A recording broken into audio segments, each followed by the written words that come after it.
오늘 산상수훈 세 번째 시간이고 이제 팔복으로는 두 번째 말씀이 되겠습니다.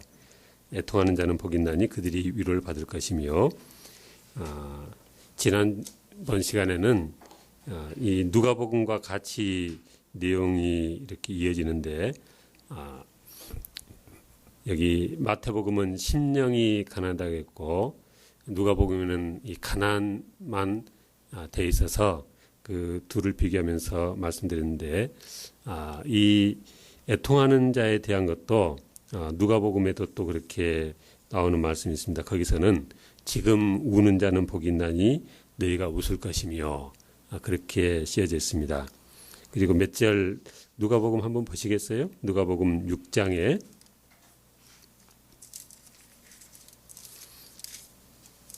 21절에 보니까 지금 줄인 자는 복이 있나니 너희가 배부름을 얻을 것이며 지금 우는 자는 복이 있나니 너희가 웃을 것이며 그랬고요. 또 몇 절 내려가서 25절에 화 있을진저 너희 지금 배부른 자여 너희는 줄이리로다. 화 있을진저 너희 지금 웃는 자여 너희가 애통하며 울리로다 그랬습니다. 그러니까 이게 참 세상적인 기준과는 너무나 다른 거죠. 세상 사람들에게 있어서 좋은 것, 복 있는 것, 행복한 것은 뭐냐면 복에 겨워서 웃고 즐거워하고 기뻐하고 그런 거죠. 근데 여기 누가복음에 보면 우는 자가 복이 있고 오히려 지금 웃는 너희는 애통하며 울게 될 것이라 저주를 한 거죠. 화가 있을진저 하면서. 그러니까 이 세상적인 기준과 우리 기독교의 그 기준이 대단히 다르다 하는 것을 우리는 알 수 있습니다. 세상 사람들은 그저 웃기를 바라고 웃음을 찾아다니고, 그래서 뭐 개콘 같은 것이 그렇게 인기가 좋은가 봐요. 그리고 눈물 흘리는 것을 싫어하고 어쨌든 힘든 것을 싫어하는데 힘들어 바라지 않는데, 우리 주님께서는 웃음을 저주하고 이렇게 애통하고 울고 하는 것을 오히려 더 귀하게 그렇게 여기시더라는 것입니다. 그러니까 여기서 말하는 그 운다는 것이 그냥 아파서 운다든지 힘이 들어서 운다든지 그런 울음을 말하는 것은 아니죠. 여기서 운다는 것은 오늘 마태복음 본문에서는 애통한다는 것이고, 그러니까 이게 마음 깊은 데서부터의 우러나는 아픔인 거죠. 그래서 이 애통이라는 것이 무엇이냐? 우리가 하나님의 자녀로 본받고 하나님의 형상으로 지음받았음에도 불구하고 하나님께서 기뻐하는 모습으로 살아들지 못하는, 그렇게 원하지만 그렇게 되지 않는 그런 현실을 두고 안타까워하고 그것으로 슬퍼하고 하는 것을 가리키는 것이다. 우리가 그렇게 보면 되겠습니다. 원래 이 값진 보석도 저 깊은 산 깊은 산 깊은 데서 이렇게 채광을 해도 그냥 그것으로 바로 보석이 되는 게 아니고 이렇게 잘 깎아야 되는 거잖아요. 그런 것처럼 우리 인격도 우리 인생도 그냥 아무 어려움 없이 슬픔 없이 그냥 모든 것이 다 인간적인 육체적인 욕구가 채워진다고 해서 이게 되어진 것이 아니고 많은 눈물과 고통으로 우리 자신이 그렇게 단련되어지고 만들어가질 필요가 있다는 것이죠. 그래서 우리가 살아가면서 항상 애통하는 자가 복이 있다는 말씀을 마음에 새기고 또 그렇게 애통하는 삶을 살아보려는 그런 노력이 우리에게 있어야 되겠다는 것입니다. 뭘 애통하라고요? 죄에 대해서 애통하라는 거죠. 그러니까 다윗 같은 성군도 몇 안 되는 큰 오점이 있었어요. 근데 하나님은 참 좀 짓궂으세요.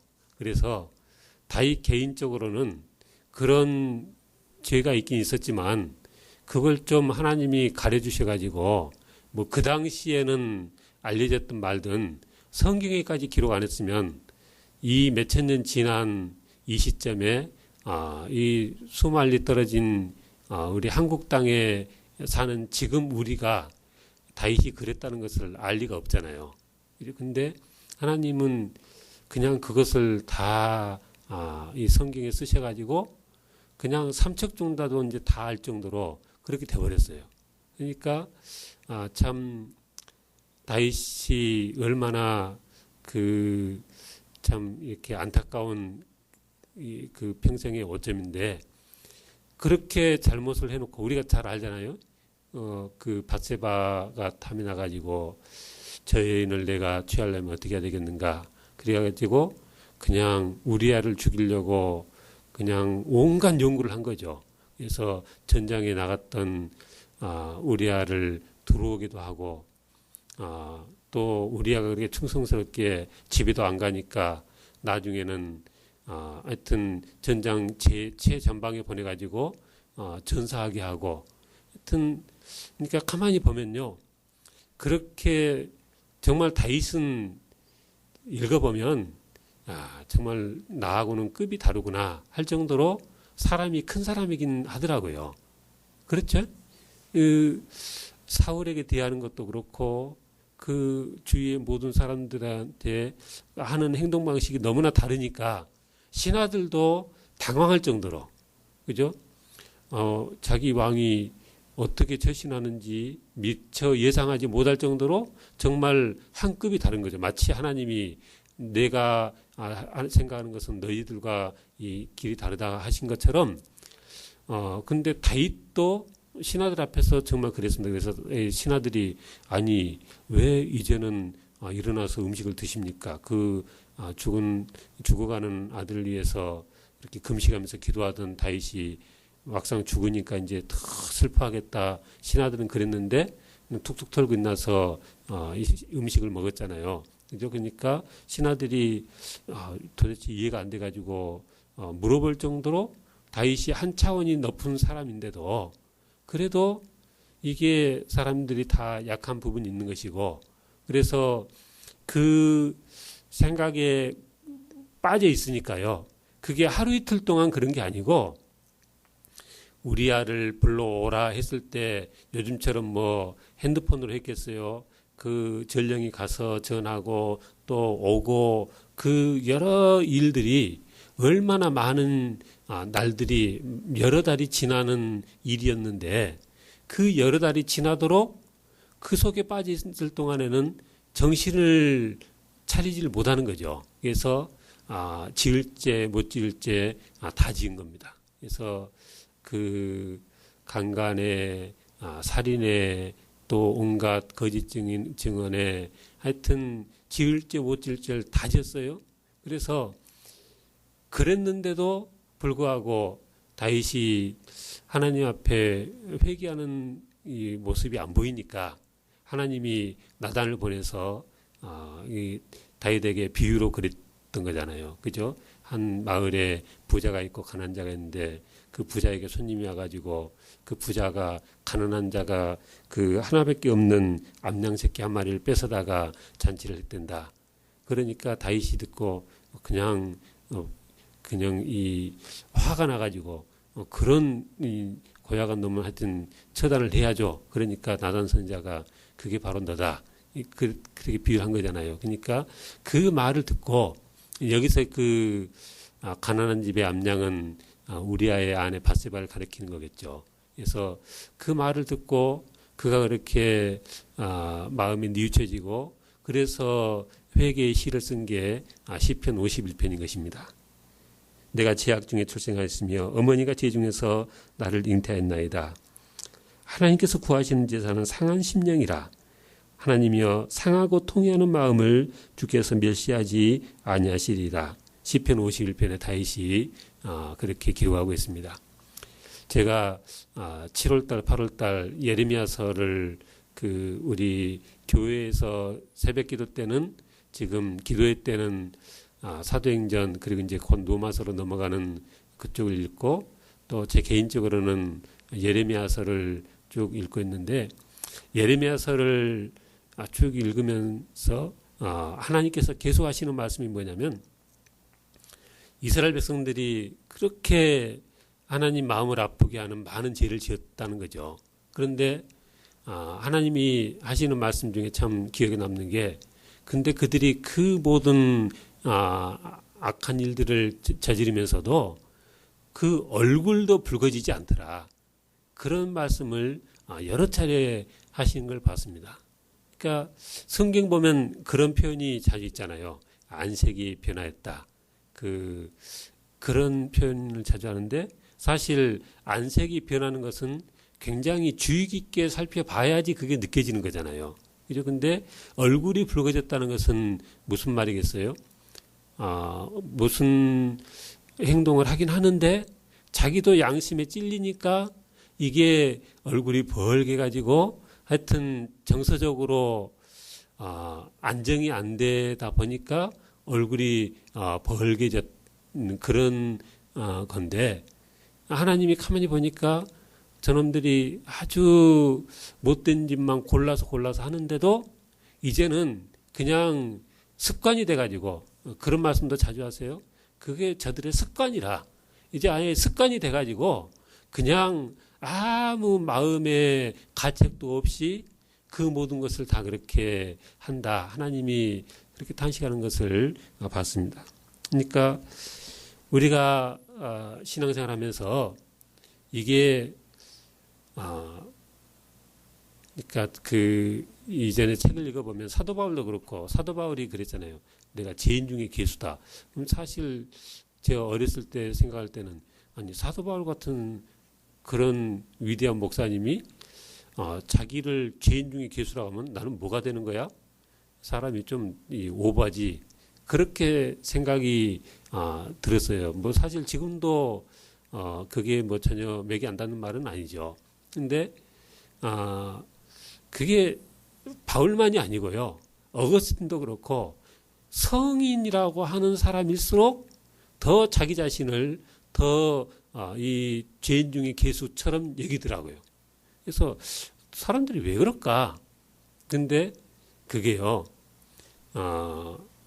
이게 죄에 빠져 사는 세상 사람들은 자기들이 그렇게 정말 죄인이라는 생각을 별로 못합니다.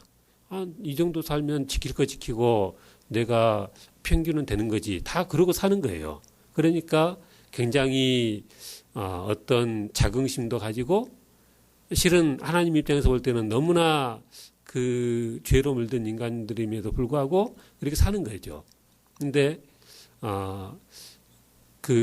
우리 교회 알아보러 다니고 하는데 그런 얘기들을 자주 듣게 됐는데 어느 목사님이 그러더라고요. 저 우리 이사 가려고 했던 우리 다 가본 어묵교회 목사님이 그러더라고요. 아이 목사님 우리 교회가 인터넷도 돈 많이 들이고 하고 꽤 좋은 줄 알았는데 한쪽을 거치고 나니까 이쪽을 거치고 나니까 그 옆에가 이제 너무나 죽어 보이고 왠지 그냥 놔둬서는 안 될 것 같아서 또 손대고 하다 보니까 전체를 다 하게 돼서 돈 많이 들었다고 그런 얘기를 하는데 이치가 그런 거죠.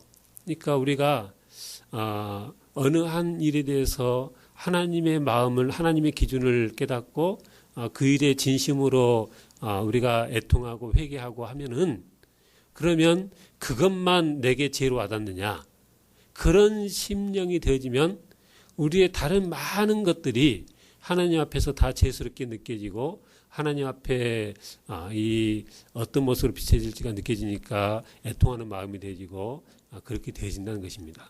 그래서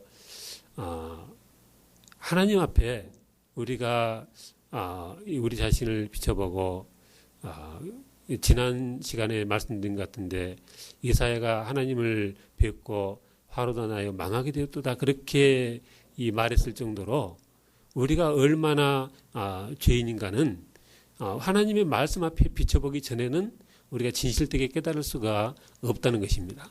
그래서 근데 그래도 나는 이 정도면은 뭐 괜찮지 않냐 생각하고 산다면 그것은 하나님의 말씀 앞에 우리가 정직하게 내 자신을 비춰보고 살고 있지 않은 거죠. 그죠? 그래서 우리가 신앙생활을 하나님께서 기뻐하는 모습으로 하고 또 복된 크리스찬이 되어지려면 내 자신이 늘 하나님 앞에 서는 것처럼 뭐 유행처럼 코람데오 하는데 코람데오라는 말을 하면서 정말 사람들이 정말 그 하나님의 면전에 섰다는 느낌을 가지고 그런 말을 하는 것 같지는 않더라고요. 그죠? 근데 정말 하나님 앞에 내가 벌거벗긴 그런 모습으로. 왜요? 안 그래도 우리가 알기에 하나님은 전능하신, 전지하신 하나님이신데, 그죠? 우리의 속 중심을 다 살피신다는데, 그런 하나님을 내 바로 지척에 맞닥뜨렸으니, 얼마나 내 속을 다 들여다보신다는 생각이 더 강하게 드니까, 얼마나 더 힘들겠어요. 그래서, 하나님 앞에, 모든 것이 다 드러난 것처럼, 우리 자신을 늘 하나님 말씀 앞에 이렇게 비춰보고 하나님 앞에 부끄러운 모습으로 인해서 애통하고 회개하고 하는 모습이 우리에게 있어야 되겠다. 그런 심령을 하나님께서 기뻐하시고 그런 심령에게 하나님께서 복을 주신다는 것입니다. 그러니까 먼저 내 자신에 대해서 애통해야 되는 것이고요. 그리고 나아가서는 우리가 교회와 이 사회를 바라보면서도 애통하는 모습을 가져야 됩니다. 에스겔서 9장 말씀을 한번 찾아보려고 합니다.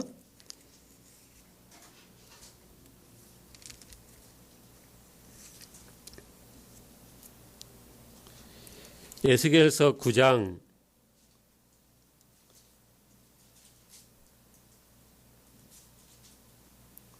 6절에 보니까 5절부터 제가 읽겠습니다. 그들에 대하여 내 귀에 이르시되 너희는 그를 따라 성읍 중에 다니며 불쌍히 여기지 말며 긍휼을 베푸지 말고 쳐서 늙은 자와 젊은 자와 처녀와 어린아이와 여자를 다 죽이되 이마에 표 있는 자에게는 가까이 하지 말라. 내 성소에서 시작할지니라 하시매 그들이 성전 앞에 있는 늙은 자들로부터 시작하더라. 그래서 그 많은 자들을 다 쳐 죽였다는 겁니다. 이게 실제 있는 역사가 아니고 이게 그 에스겔이 받았던 환상 중에 나오는 이야기입니다. 근데 이 이마에 표에 있는 자가 누구냐면 그 한 절 앞에 4절에 보니까 여호와께서 이르시되 너는 예루살렘 성읍 중에 순행하여 그 가운데서 행하는 모든 가증한 일로 말미암아 탄식하며 우는 자의 이마에 표를 그리라 하시고 그랬습니다. 하나님만 섬겨야 될 성전이 있는 예루살렘 성읍에 온갖 가증한 일로 가득 찼었고, 근데 그 가증한 일로 말미암아서 탄식하며 우는 자들이 있었다는 거죠. 근데 탄식하며 우는 그들을 하나님께서 기억하셨고 하나님께서 그들을 구별해서 그들의 이마에 표를 그리게 하고 그들을 제외한 나머지를 다 멸하라 그렇게 명령을 하고 있는 것입니다. 근데 에스겔서 이 환상이 8장부터 이어지거든요. 근데 8장에 보니까 8장 5절에 보니까 그 환상 중에 이제 계속 되어지는 이야기인데 그가 내게 이르시되 인자야 이제 너는 눈을 들어 북쪽을 바라보라 하시기로 내가 눈을 들어 북쪽을 바라보니 제단문 어기 북쪽에 그 질투의 우상이 있더라. 그러니까 하나님께서 하나님의 영이 3절에 그렇게 하나님이 환상 가운데 나를 이끌어서 예루살렘으로 가서 안뜰로 들어가는 북향한 문에 이르시니 거기에 질투의 우상 곧 질투를 일어나게 하는 우상의 자리가 있는 것이라 그랬거든요. 그러니까 예루살렘 그 성전 안뜰 안에 우상이 자리 잡고 있고 그곳에 질투의 우상이라는 것이 그렇게 세워져 있었다는 것이고, 그래서 6절에 보니까 그곳에서 크게 가증한 일을 행해서 나로 내 성소를 멀리 떠나게 하였다. 그랬습니다. 그리고 조금 더 내려가 보니까 11절, 12절에 보니까 이스라엘 족속 장로 중 70명이 그 앞에 섰으며 사반의 아들 아야사나도 그들 가운데 섰고 각기 손에 향료를 들었는데 향인이 구름같이 오르더라. 또 내게 이르시되 인자야 이스라엘 족속의 장로들이 각각 그 우상에 방한 어두운 가운데서 행하는 것을 내가 보았느냐. 그죠? 이스라엘의 장로들이 그 우상에 방한 어두운 가운데서 그렇게 가증한 일을 행했다. 그래도 하나님께서 다 보시고 아신 거죠. 14절에 보니까 북문에 보니까 거기 여인들이 앉아서 단무스를 위해서 애곡했다 그랬고요. 또 16절에 보니까 성전문 곧 현관과 제단 사이에 약 25명이 여호와의 성전을 등지고 낯을 동쪽으로 향하여 동쪽 태양에게 예배했다.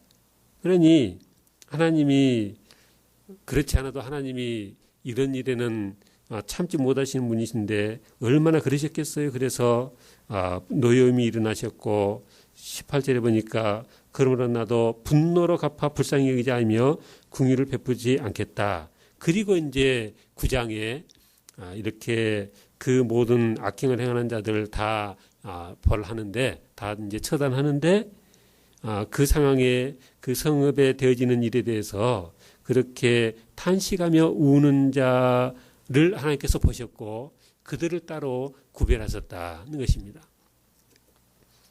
그러니까 이제 이런 말씀들을 보면서 제 개인적으로 돌아볼 때 저는 내 자신의 죄에 대해서도 그렇게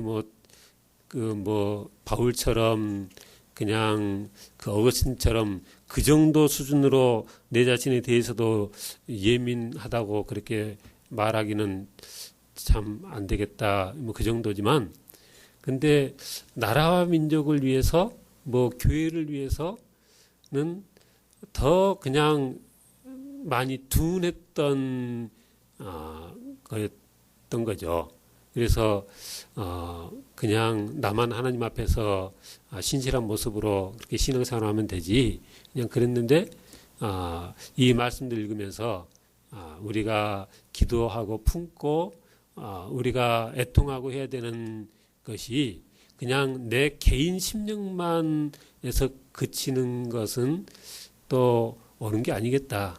물론 그렇죠. 우리가 늘 선교를 위해서 기도할 때도 제가 그 동남아 그 선교 여행으로는 유일하게 태국 한 군데 가봤는데 태국에 가보니까 정말 좀 그런 마음이 있긴 있더라고요. 온통 그 불상들 세워놓고 온 나라가 그러니까 정말 하나님이 얼마나 속상하실까 하는 생각도 들고 하여튼 우상의 나라 한가운데 왔구나 하는 생각이 드니까 이 온 세상에 선교하는 분들이 귀한 일 한다는 생각도 들고 그랬습니다. 그러니까 이 모든 세계에 그 많은 우상들, 그 많은 이방 종교들, 우리나라도 그 분류를 하면은 불교 문화권에 든다고 할 정도로 이 불교가 강한 나라지 않습니까? 근데 우리가 이 속에 사니까 그냥 그런 것이 그냥 더 이상 마음에 이렇게 이 어떤 자극을 와닿지 않고 그냥 그런가 보다 하고 사는데 실은 하나님의 그 마음으로 우리가 헤아리면 우리가 그런 것들이 늘 마음 아파할 그런 일이 돼야 된다는 거죠.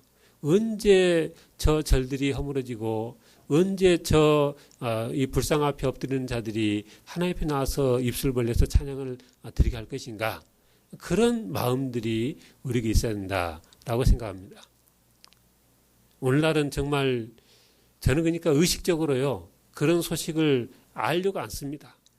얼마나 교회들이 부끄러운 일들이 많은지 이게 그냥 8시 뉴스, 9시 뉴스 TV에 다 나와버릴 정도니까 얼마나 부끄러울 정도인지 근데 많은 분들이 그냥 그것을 재미삼아서 뭐 그러기 하겠습니까마는 그런 분도 계시더라고요. 근데 정말 한국 교회가 얼마나 참 부끄러운 모습으로 그래서 많은 성도들 믿음 다 떨어지고 좀 이렇게 시험 들게 하고 하는 것을 보면서 많은 성도를 만나면은 하는 우리야 지금 뭐 교인도 없으니까 그렇지만은 이래저래 하여튼 동네에서도 하여튼 만나는 성도님들 얘기를 할 기회가 돼서 들어보면 신앙생활 하는데 행복한 성도가 별로 없어요. 교회 뭐 권사님이고 이제 통해서 듣기로는 뭐 장로님도 그렇고 하여튼 직분자들이었음에도 불구하고 그냥 교회를 어떻게 딴 데로 옮길 수 없으니까 계속 나가고 그러지 정말 신앙생활 하는 것이 힘들다. 정말 몇 년 쉬고 싶다. 막 왜 그러겠어요?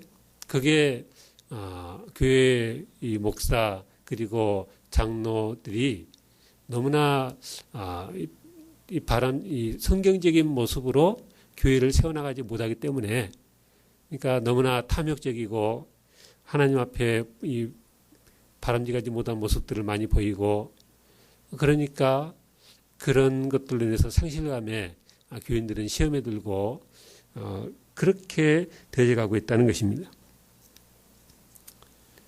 제가 벌써 한 20년 됐습니다마는 시카고에서 그 공부할 때 저는 도서관에 아주 날마다 자리 잡고 살았거든요. 하도 도서관에 축치고 공부하고 있으니까 나보다 하여튼 한 10살이나 더 돼 보이는 분이셨는데 어느 날 한번 차나 커피나 한잔 하자고 그런데 제가 원래 그렇게 그런 체질이 아니어가지고 오늘은 시간이 좀 안 된다고 다음에 하자고 근데 그게 마지막이고 그리고 하여튼 그리고 끝났어요 그분하고 근데 나중에 들어보니까 그분이 누구였냐면은 충영교회 김차인 목사님 아들이었어요. 그분이 그 트린티 와서 공부를 했었어요. 그게 벌써 한 20년, 19년쯤 전 일입니다. 근데 이제 아마 그때 커피 한잔 했으면은 제가 그 목사님 따라서 아마 충영교회를 갔을 거예요. 근데 어떻게 생각해보면 안 간 것도 참 감사한 일이에요. 그죠? 그렇게 하여튼 교회를 다 허물고 얼마나 그냥 박이 터지라서 서로 싸우고 그래서 그 교인들이 마음이 어떻게 됐겠어요? 그 많은 사람들이 자부심을 가지고 그 오랜 세월을 섬겼는데 그 아름다운 성전들을 놓고 교회를 떠날 때는 오죽하면 떠났겠어요. 근데 다 떠나고 그렇게 교회가 줄어들 때까지도 니네들은 떠나라. 나는 여기 굳건히 지키고 있겠다. 거죠. 뭐 다 아는 얘기니까 대표적으로 거기만 한 얘기고 뭐 얼마나 많은 교회들이 그렇습니까? 이상하게 제가 관계됐던 교회들 중에도 보면은 그런 데가 곳곳 몇 군데도 아닌데도 하여튼 그렇더라고요. 그래서 우리가 교회를 보면서도 애통하는 마음을 가져야 되고 우리가 살고 있는 이 사회를 생각하면서도 하나님의 마음으로 바라보면서 애통하는 마음을 가져야 됩니다. 사람 마귀가 교회가 잘 되는 것을 왜 그냥 두고 보겠어요? 그러니까 고린도 전서 후서 공부할 때 보면 늘 모든 이 교수들이 하는 말이 하여튼 문제투성인 교회가 고린도 교회다. 정말 읽어보면 그렇잖아요. 이거는 뭔 판이죠? 뭔 판이라 하잖아요. 그죠? 고린도 교회가 그랬어요. 근데 그게 고린도 교회만이 아니고 많은 교회들이 사람들이 모인 것이니까 그런 어려운 문제들이 있는 것입니다.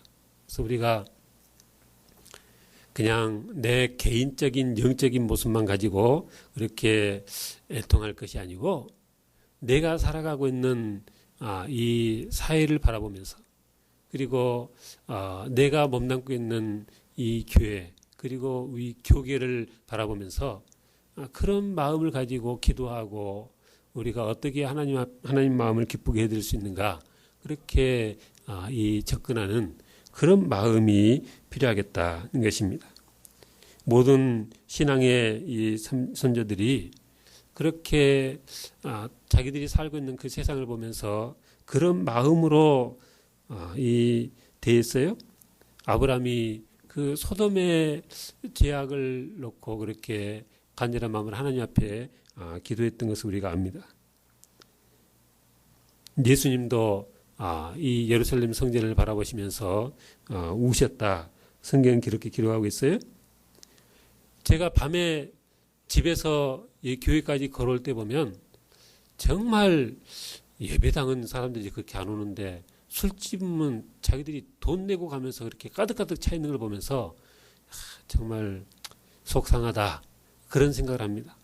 나는 밤에 그렇게 걸어오기 전까지는 술집들이 장사가 그렇게 잘 되는지 몰랐어요. 근데 바로 이 아래도 내려가면요 쭉 다 그 실내 포장마차처럼 돼 있는 집들인데 아주 자리가 없어요. 뭐 밤 12시가 넘어도 집에 갈 줄도 모릅니다. 가득가득 차 있어요. 그러니까 이 나라가 완전히 그 술공화국인 것처럼 사람들이 하여튼 날이면 날마다 저녁마다 완전 술판을 벌이는 나라가 됐어요. 술 마시고 2차로 가서 이 나쁜 짓들 하고 이 나라가 얼마나 제약이 더 악해지고 그래서 이 뉴스에 나오는 거 보면 정말 보기도 민망한 그런 많은 범죄들이 저질러지고 우리 주위의 모든 환경들도 영화부터 시작해서 정말 교인들하고 같이 가서 보기에는 이 볼만한 이 영화를 찾아보기 힘들 정도로 그런 세상이 되어져 가고 그래서 우리가 내 자신을 하나님에 비춰보고 애통하기도 해야 되겠지만은 우리가 섬기고 있는 이 교회와 우리가 몸담고 살아가는 이 시대를 바라보면서 하나님의 마음으로 애통한 마음을 가지고 우리가 늘 이 세상을 살아가야 되겠다는 것입니다. 하나님의 마음을 대변하며 우리가 그런 마음으로 복음 전하며 이 세상에 빛으로 소금으로 그렇게 살아갈 때 하나님께서 그 에스겔 환상 때 그 애통하는 그들을 눈여겨보시고 그들의 이마에 표를 하셨던 것처럼 그런 마음으로 살아가는 성도들을 하나님께서 알아보시고 기억하실 것이라 그렇게 생각합니다. 그런 애통하는 마음이 있는 자에게 복이 있다 그랬습니다. 그들이 훗날 그 마음 아파했던 그것을 위로받을 날이 있을 것이다 그랬습니다. 그날을 소망하면서 늘 하나님의 마음으로 애통하며 하나님 나라를 위해서 힘쓰는 저와 여러분 다 되시길 저는 축원합니다. 기도하겠습니다. 하나님 감사합니다. 세상 사람들이 물질의 향락에 빠져서 웃고 즐기며 날마다 세상에 빠져 살아가는 이때에 우리는 주님의 말씀 기억하고 애통하며 살길 원합니다. 하나님의 마음으로 하나님의 눈으로 이 세상을 바라보며 내 자신을 돌아보며 하나님의 기준에 합한 우리의 심령 그리고 교회 이 세상을 만들기를 간절히 바라는 마음으로 애통한 마음으로 살아가는 죄를 대지게 주장하시고 인도하옵소서. 그렇게 애통할 때 훗날 하나님의 위로에 있다고 했사오니 그날을 소망하며 믿음 지키며 살아가는 죄들 다 대지게 주장하시고 인도하옵소서. 감사합니다. 주 예수님 이름으로 기도하옵나이다. 아멘.